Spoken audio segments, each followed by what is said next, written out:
Hello, this is Dr. David Clarke, Assistant Director at the Center for Ethics in Healthcare at OHSU in Portland, Oregon.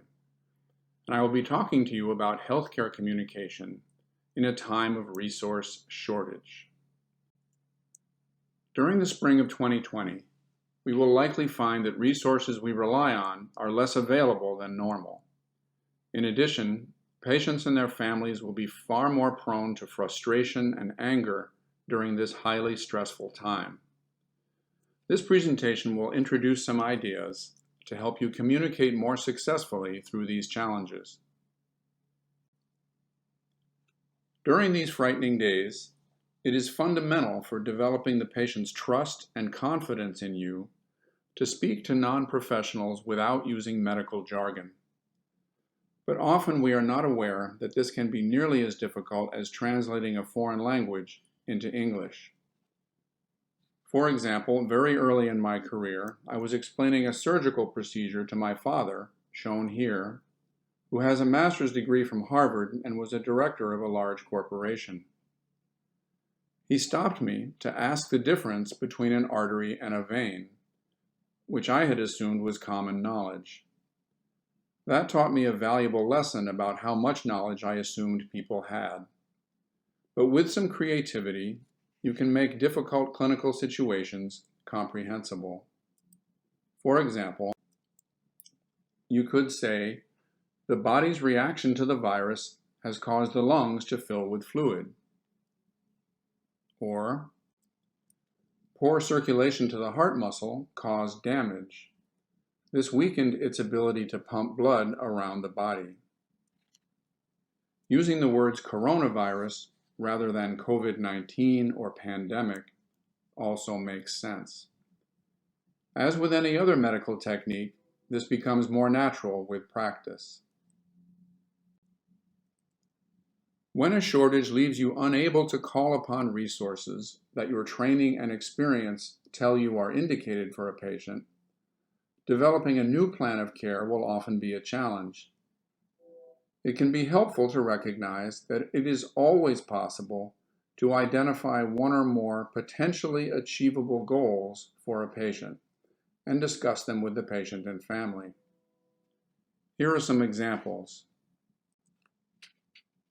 Because of our guidelines during the coronavirus emergency, we will be doing everything we can to save your loved one's life outside the intensive care unit.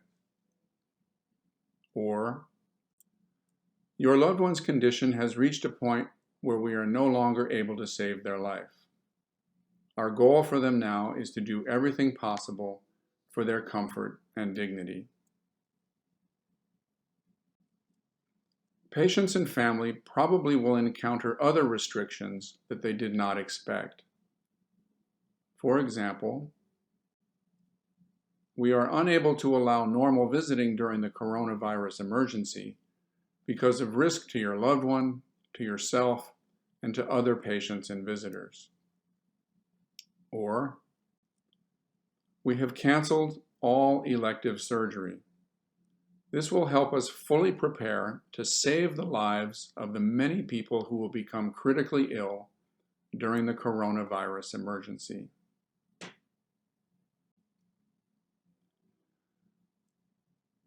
Patients and families might respond to deviations from the usual standard of care by challenging you. It is helpful to recognize that although these emotions are directed at you, they are not truly about you personally, but rather the situation. Listening while seated in a chair and allowing time for full expression of all concerns before saying anything yourself is an excellent initial response. During this difficult time, it is essential to rely on resource allocation guidelines from the health authority, allowing you to advocate for your patient within those limitations. This aligns your goals with those of the patient and family. It is reassuring to recognize that we have decades of experience using similar equitable systems for allocating organs for transplant based on age and health status. The goal for triage under scarcity is the same as for transplant organ allocation: to save the most lives. When confronted with anger, after allowing full expression, it is often reasonable to respond with how difficult it is to imagine how you would feel in the same situation. This can begin the process of helping all concerned to recognize that you are an advocate on their behalf.